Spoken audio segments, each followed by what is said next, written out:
ऐसे कैसे जा सकती? क्यों नहीं जा सकती?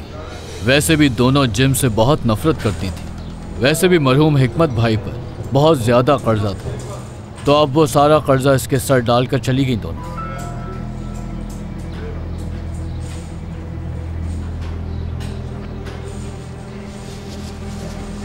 आप चाय नहीं पियेंगे?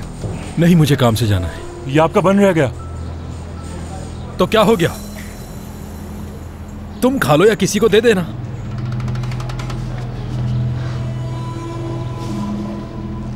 यह ऐसा बर्ताव क्यों कर रहे हैं? आप लोग जा रहे हैं कहीं? जी हाँ।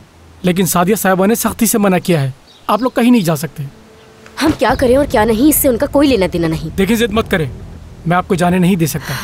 बेटा मेहरबानी करो, बस थोड़ी सी बात करनी है, जब करीम साहब वापस आ जाए तब। अम्मी मेरी बात सुने, हम यहाँ पे कोई कैदी नहीं है। रुक जाओ बेटा, मैं तुम्हारे आगे हाथ जोड़ती हूँ। घर के सामने तमाशा मत बनाओ, हम पीछे वाले घर में जाकर इंतजार कर लेते हैं। चलो चलो मेरे साथ, वहाँ चल के इंतजार करते हैं। बस थोड़ी देर की बात है बेटा, उठाओ सामान,